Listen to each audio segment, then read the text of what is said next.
Today on OC News, wet weather strikes Southern California. How long will it last? Plus, a mysterious case in Newport Beach where 3 people are found dead. And later, the latest on Alec Baldwin's shooting incident. This just in tech news. The first responder on There's been a lot of collaborative efforts feel over the years. blessed to be here in Fullerton. Brought to you by the Broadcast Journalism students at Cal State Fullerton. OC News starts right now. Good evening and thank you for joining us at OC News. I'm Natalia Valle. OC News is brought to you by the Broadcast Journalism students at Cal State Fullerton. A record-breaking storm slammed into the Pacific Northwest and Northern California, while heavy showers and strong winds are hitting Southern California. Melanie Ferrari has the story. On the West Coast, we are experiencing a record-breaking storm. The storm is expected to bring in damaging rains and dangerous winds. More than 90 million people across the West Coast will experience dangerous weather conditions for the next few days because of the bomb cyclone. After a 212-day drought, Sacramento reported their wettest day in history with 5.4 inches of rain on Sunday. San Francisco also reported one of the wettest days in history since the gold rush with more than 4 inches of rain. Residents are knee-deep in rainwater and more than 130,000 are without power. Meanwhile, students at Cal State Fullerton are excited to see some rain on campus. I was checking the app yesterday and I saw that it was going to rain, but I didn't know what time it was going to rain. So yeah, I was looking forward to that. The rain is expected to last until Wednesday.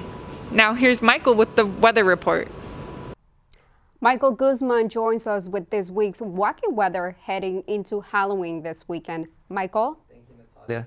Over the weekend in Northern California, flash flood warnings were in effect in Northern California and heavy rain and strong winds. That rain made its way down south and was felt today in Orange County. Before we see today's forecast, let's take a look at the damages that those strong winds and rain caused this past weekend up north. A large landslide shut down Highway 70 near Tobin, California. The California Highway Patrol says the closure could stay in effect for a few days after the storms in the area finally end. The National Weather Service Sacramento has issued a flash flood warning and debris flow warning for the entire Dixie fire burn scar. The service also says, and I quote, life-threatening flooding of creeks, roads, and normally dry areas is likely. The rain entered the region Saturday evening, and the amount coming down has been increasing since then. Officials say that they expect additional landslides and debris flows in parts of Northern California. As I mentioned, that rain was felt in Northern California today, made its way down today. Right now in Fullerton, it is currently 61, and the low is 52 degrees, and lowering to 52 degrees tonight. The wind is at 12 miles an hour, and humidity is high at 93%. After a few hours of rain, the rain looks to stop later at night.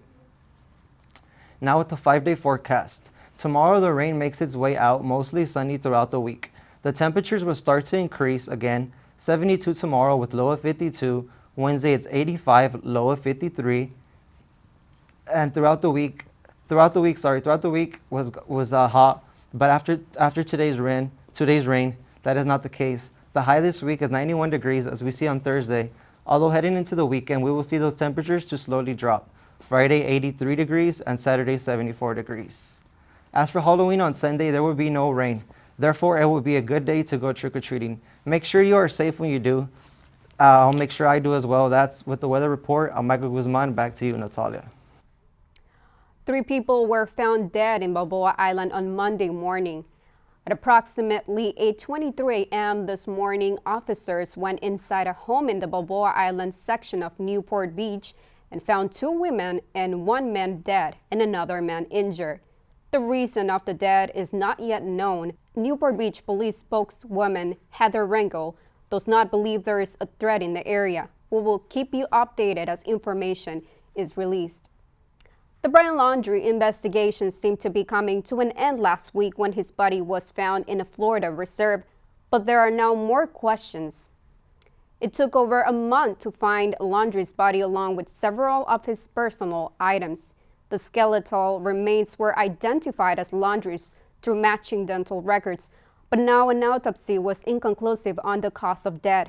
The remains will be examined further by an anthropologist to see if they can find answers to the question of how Laundrie died. Recently, Pfizer claimed their COVID-19 vaccine was 91% effective for children. On Tuesday, the FDA will meet to discuss potential emergency use in children ages 5 to 11. CNN's Alexandra Field for the details. This is your card, okay? Smaller dose vaccines for younger children. Moderna releasing new data showing its shots for children ages 6 to 11 are safe and effective, while saying they'll seek emergency authorization from the FDA soon. It shows that that smaller dose is still sufficient for younger kids, that it creates just as strong, if not stronger, of an antibody response with potentially fewer side effects because your body is being exposed to less of that immunogenic material. This as the FDA prepares to review Pfizer's smaller dose vaccines for kids as young as 5 tomorrow. Shots in arms could come early next month. It's entirely possible, if not very likely, that vaccines will be available for children from 5 to 11 within the first week or two of November. Halloween comes even sooner. That's not causing much concern for health officials. I would say put on those costumes, stay outside, and enjoy your trick-or-treating. Across the country, new COVID-19 cases and COVID-related hospitalizations are down to about half the level seen weeks ago amid the Delta surge.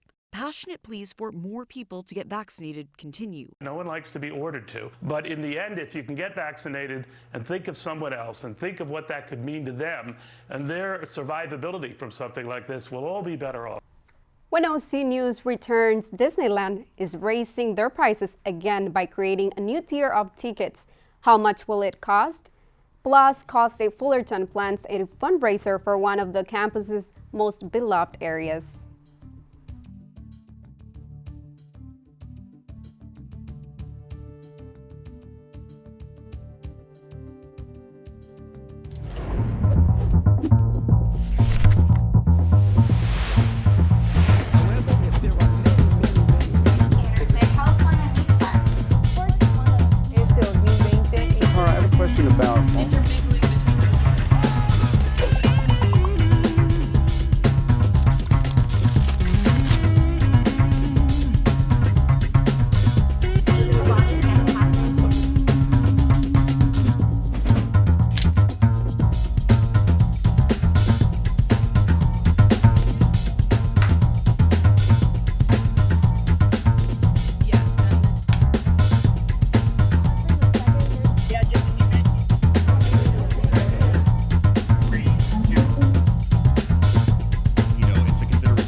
After last week's deadly accidental shooting on the movie set Rush, the movie has opted to halt production.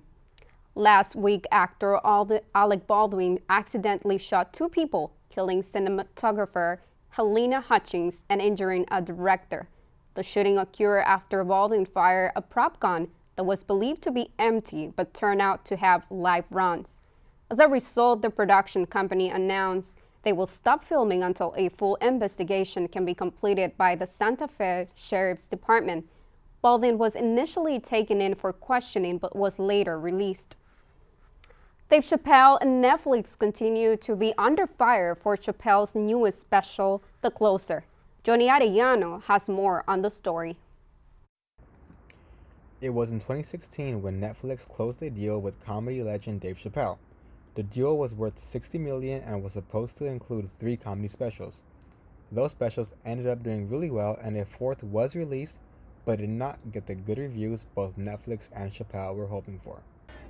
In Chappelle's special, The Closer, Chappelle sparked outrage from the LGBT community. The outrage escalated so much to the point that some Netflix LGBT supporters staged a walkout, and a protest soon followed outside of a Netflix office in Los Angeles, California. Despite the backlash, there are many people who still support Chappelle, such as Lexine Toya, an LGBT supporter who disagrees with her fellow LGBT members and believes Chappelle should not be a victim of what is now known as cancel culture. No one's really going to be canceled. He's a famous comedian. He has a lot of fans, regardless of what people think other people should do. Everyone's gonna have their own opinion, you know? They're not gonna just stop supporting someone because of one group collectively deciding, oh, we're not gonna support him anymore. He's still gonna make money regardless. Why don't we take a different approach to it? Why don't we shed light on the subject where it's correct and shed light on his wrongs? And his approach to it was wrong, obviously. It was cruel. Alexandra Rodriguez is another LGBT supporter and a fan of Dave Chappelle, but she sees both sides to this story. I get it, like if you do like a couple jokes here and there, but if it feels very direct towards that community and that person, then I see where the workers come from. As of now, Netflix CEO Ted Sarandos has apologized to his staff, but is sticking with Chappelle and the special. From Fullerton, California, I'm Johnny Ariana with OC News. Next weekend, the Fullerton Arboretum will hold its first plant sale since reopening. After being closed for over a year due to the pandemic, the Arboretum will be raising money to assist with operating expenses and running the facility. The Arboretum was the recipient of a $1 million grant earlier this year, but those funds have not yet been received. The sale will be held on November 5th and 6th from 9 a.m. until 3 p.m. The happiest place on earth will now cost you more. Disney has increased their tickets again. The demand to go to Disneyland continues to rise even with the phased reopening. The cheapest one-day single park ticket remains at $104, but all other tiers increased between $5 to $10. Disney also expanded to a sixth tier for their busiest day, which will cost $164 for a one-day and one-park ticket. This is the second time Disneyland prices change this year. When OC News returns, Jordan shoes have always been a hot commodity, but what's the price tag for a one-of-one pair? And how these horses are turning Halloween into a custom contest.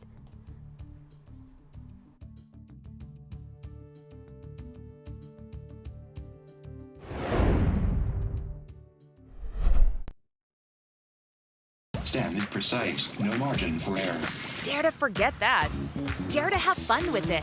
Get weird with it. Dare to send those old STEM theories flying past the neighbor's house into outer space.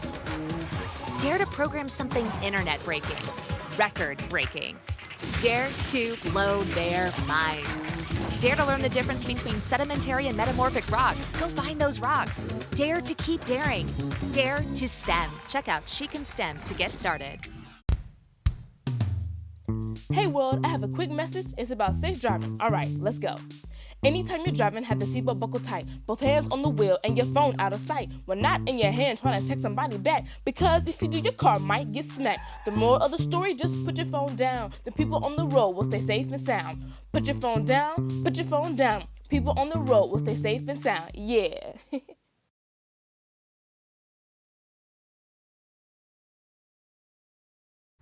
A metal band from La Puente, California is just one of the many bands trying to get back on stage after the COVID-19 pandemic. Reporter Cristina Briseño has the story. Meet Mortalis, a local band from La Puente, California who loves what they do and plans to do it for as long as they can.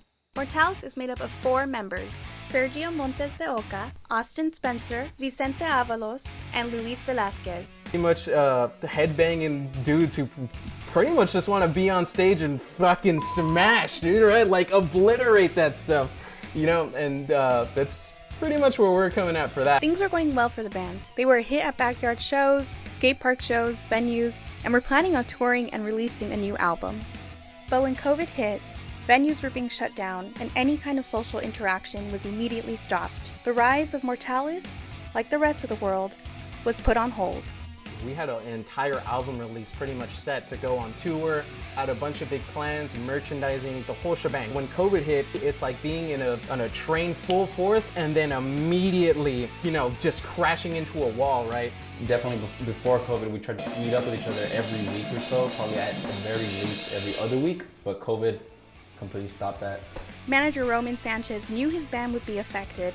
People that will be open to the idea of having any kind of band just come to their backyard, play something that kind of get our foot in the door to get back into that rhythm of going to shows and playing. It'll be difficult, but it's a possibility.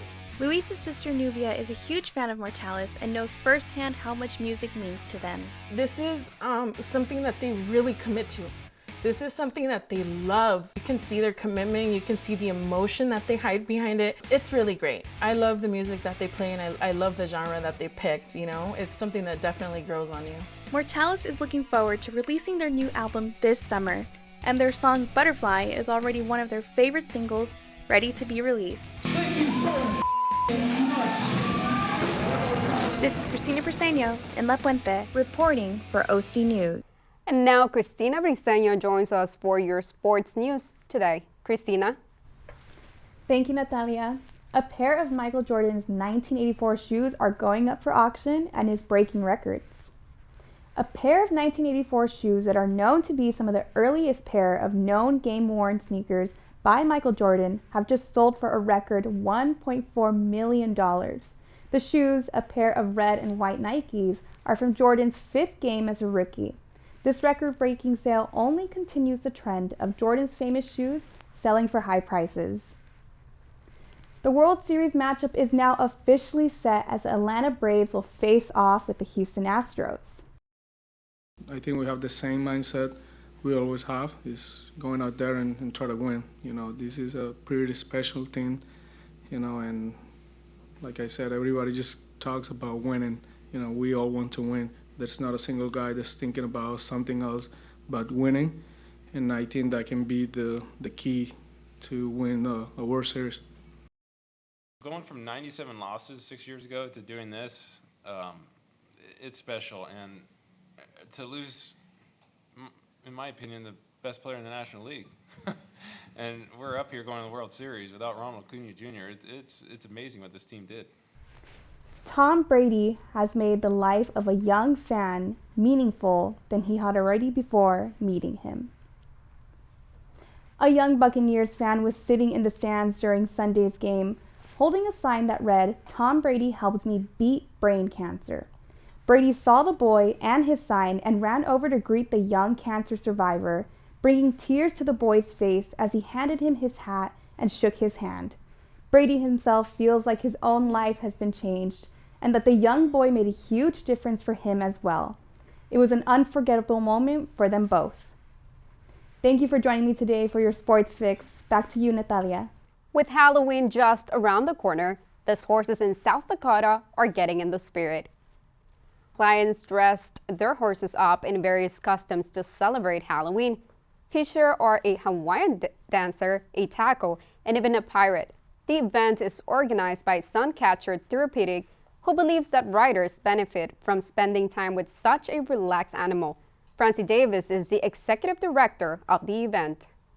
Meeting some of our clients for the first time today, it's absolutely incredible, the passion that people have to help other people within our community, and I'm really excited to be part of that. There's a different sense of purpose, a different sense of belonging to something that's much bigger than us. We can continue to grow that and help our community even more. That will do it for us here at OC News. Our next telecast comes to you on Wednesday at 5 p.m. Be sure to subscribe to us on YouTube at Titan TV. From all of us here at OC News, have a great night.